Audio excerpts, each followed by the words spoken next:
কলকাতাতে ভালোবাসার মাশরুম নামের একটি সিনেমা করার কথা ছিল তানজিন তিশার।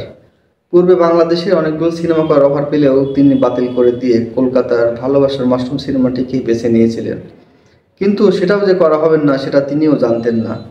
কারণ তাকে বাংলাদেশে একটা সিনেমা করার কথা বলা হয়, যেটা সোলজার, আর সেখানে অভিনয় করছেন শাকিব খান।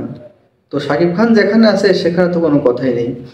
তো তানজিন তিশারও তেমন কোনো কথাই ছিল না। তিনি কলকাতার ভালোবাসার বাথরুম সিনেমাটি বাতিল করে দিয়ে শাকিব খানের সঙ্গে সোলজার সিনেমায় শুটিং করার জন্য ব্যস্ত হয়ে আছেন, নিজেকে গুছিয়ে নিচ্ছেন। একেই বলে দেশের জন্য কাজ করা। এজন্য তিনি ইন্টারভিউতে বলেছেন যে আমার দেশ আগে, আমার দেশের চলচ্চিত্র আগে, বা তারপর অন্য কিছু দেখা যাবে।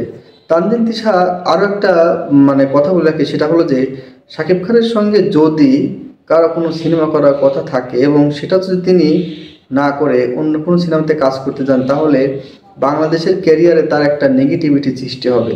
এটা কিন্তু আমরা বরাবর কিন্তু জেনেই আসছি। কারণ শাকিব খানের সঙ্গে জুটি বাঁধা মানে তার ভবিষ্যতে ক্যারিয়ারের এক ধাপ এগিয়ে যাওয়া, তার ভালো কিছু করার একটা আকাঙ্ক্ষা বা মানে সিঁড়ি তৈরি হওয়া। তো এখানে তানজিন তিশা একটা ভালো কাজই করেছেন বলা যায়।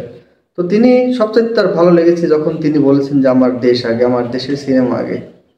তো শাকিব খানকে তিনি যখন তার প্রথম ক্যারিয়ারের চলচ্চিত্রে তিনি প্রথম পাবেন, সেটা কিন্তু তার জন্য একটা অবিস্মরণীয় বিষয়। কারণ এই প্রথম শাকিব খানের সঙ্গে তিনি কাজ করতে যাচ্ছেন।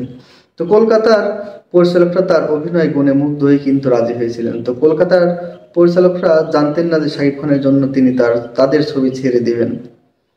অবশ্য শাকিব খান এই মুহূর্তে বা কলকাতা বলি বা বাংলাদেশ বলি, দুই ইন্ডাস্ট্রি মিলে সবার উপরে ধরা চলে শাকিব খানে আছে, সব দিক দিয়েই বলি।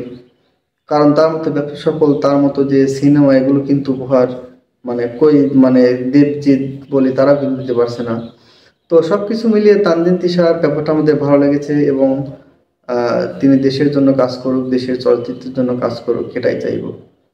তবে তার মানে একটু ভেবেচিন্তে কাজ করা উচিত। এজন্য যে এভাবে কোনো পরিচালককে বসিয়ে রেখে অন্যজনের সঙ্গে কাজ করাও ঠিক না। তো ভবিষ্যতের জিনিসগুলো তার দ্বারা একটা সংশোধন হবে আশা করা যাচ্ছে। দেখা যাক কি হয়। ধন্যবাদ সবাইকে।